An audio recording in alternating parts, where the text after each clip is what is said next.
واليوم ضمن فقرة اختلاف رح يكون معنا ضيف مميز جدا.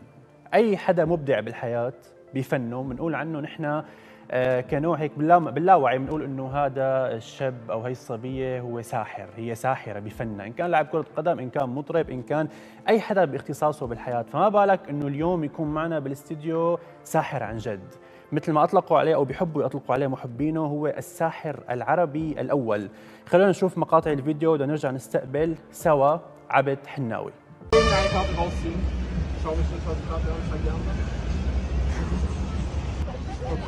So, pass mal auf. Ich muss jetzt die Karten einfach nur mischen. Hey, wenn der das jetzt rauskriegt. Welche Karte hast du rausgezogen? Weiß ich nicht. Okay, jetzt kommt die nach oben. Irgendwas. Die Karte 10. Doch, das ist die Karte. Nein. Doch. Echt? Ich hab verkackt, Jungs. Ist das... Scheiße. Okay, mach mal mit deiner Hand auf. Pass mal auf. Da ist die Karte 10. Ja, pass mal auf. Jetzt kommt die Karte.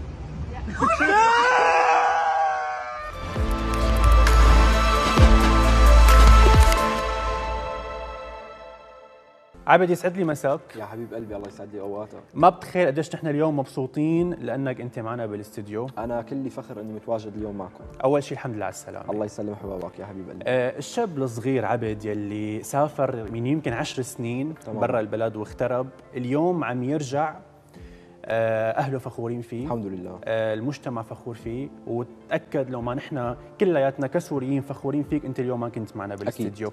شو شعورك؟ كثير بنبسط. او بس خلينا اول شيء نقول انه هي اول مره انت بترجع على البلد. اول مره برجع بعد غياب 10 سنين، واللي خلاني احس بشعور كثير حلو اني انا طلعت انجزت، طلعت انشهرت، طلعت قدمت، ورجعت لعند بلدي واولاد بلدي لحتى ورجيهم النجاح اللي انا نجحته وكون فخور فيهم. فينا نعرف شو كان سبب السفر من 10 سنين؟ لحتى اكمل دراستي، لحتى كم بكفي بالموهبه اللي رب العالمين اعطاني اياها، لانه بلاد برا ساعدتني باني انا اطور من حالي اكثر.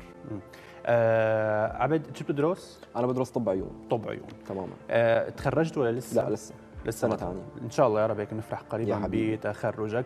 الساحر العربي الاول مثل ما اطلقوا عليك محبينك، قديش حلو هذا اللقب لما يجي من الجمهور؟ كثير اللقب حلو بحد ذاته، وقت انت جماهيرك يلقبوك فيه قبل ما انت بحالك تلقب حالك فيه. كنت متوقع انه محبينك يكونوا كتار لهالدرجه اليوم؟ ابدا لا. خاصه بسوريا؟ لا ابدا. يعني مثلا اليوم انا مثلا كم مني وعلي اي محل عم روح عليه عم يقولوا انه دريتوا مين في بالبلد، عبد رجع عبد رجع. قديش حلو هذا الشعور حتى الي كسوري لما اشوف انا اخي السوري هيك وصل لهي المرحله. الشاب الصغير يلي طلع اول مره على مسرح المركز الثقافي، كان في مهرجان معين اسمه ابداعات. تمام. هذا اول عرض. كان اول عرض لك. اول عرض. شو تتذكر منه هذاك عبد الصغير؟ بتذكر عبد الصغير يلي خلى القاعه كلياتها تجن بالسحر يلي هو قدمه.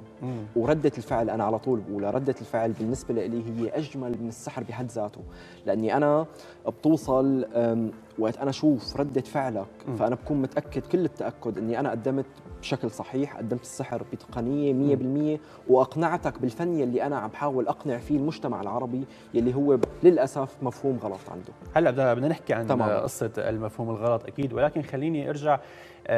قديش كان عمرك لما طلعت على المسرح؟ 16 سنه. 16 سنه. ما خفت من دائما في رهبه من انك انت تواجه الجمهور؟ أكيد. انت شاب صغير ما كان عندك هذيك الرهبه؟ كانت موجوده ببداياتها. انا اول ما انطلق بالسحر فبنسى المجتمع اللي حوالي كله، وبيكون تركيزي كلياته بقلب السحر، بدي اقدمه 100% باتقان وباحتراف، فخلص رهبه الموجودين حوالي بتروح فعليا.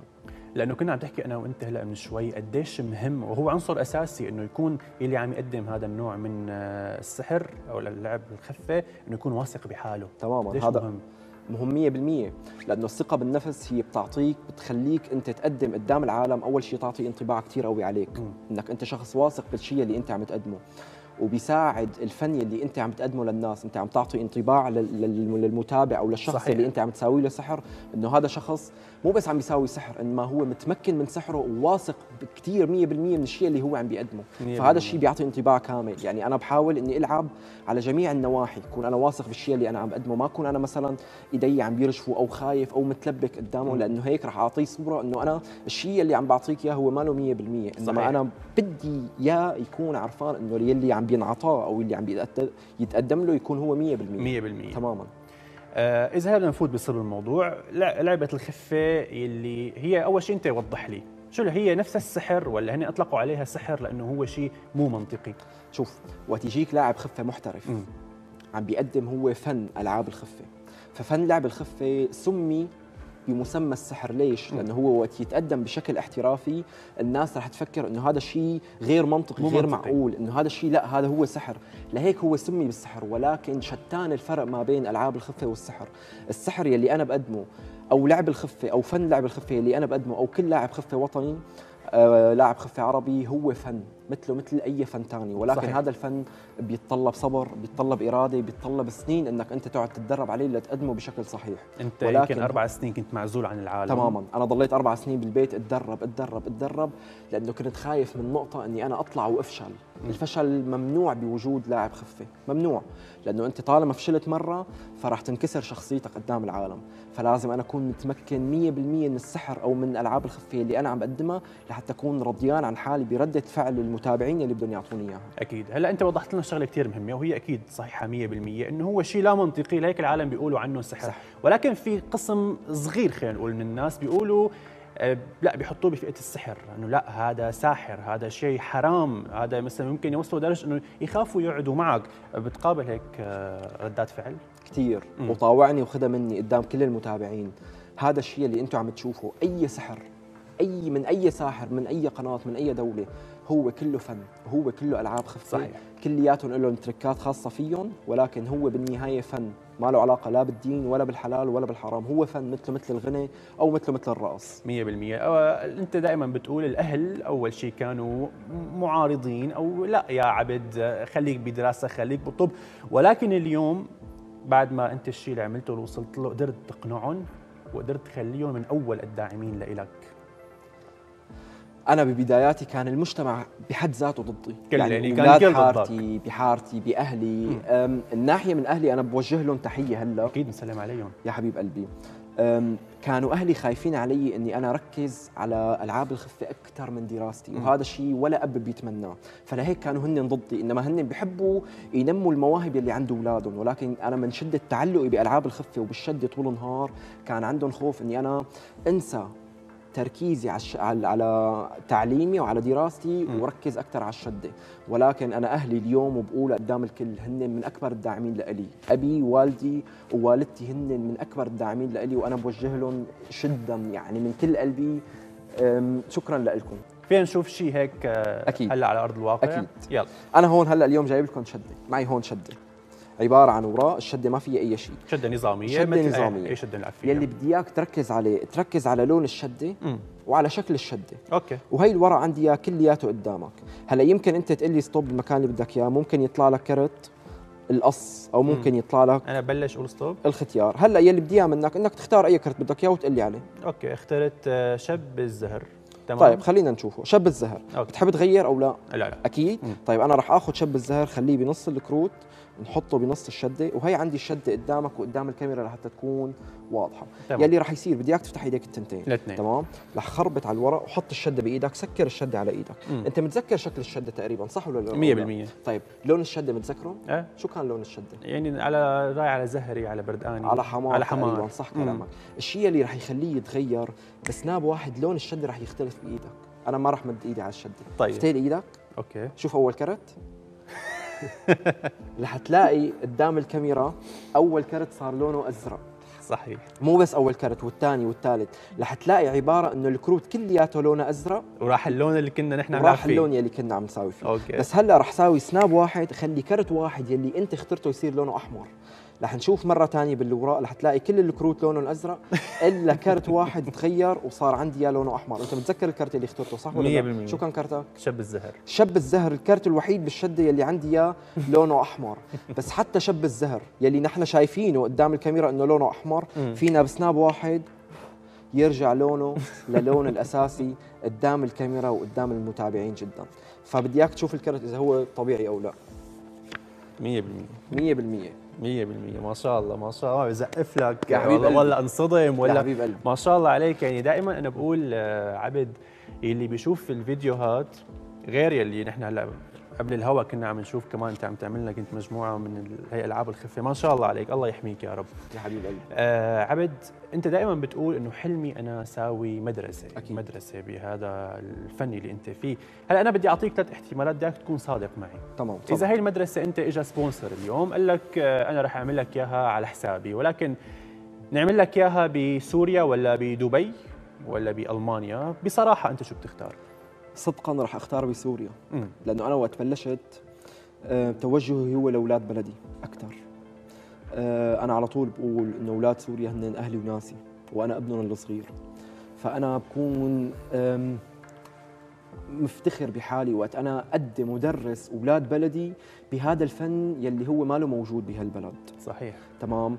فكره انه شخص يكون عنده مدرسه تعليم العاب خفه فكره ما لها موجوده بسوريا.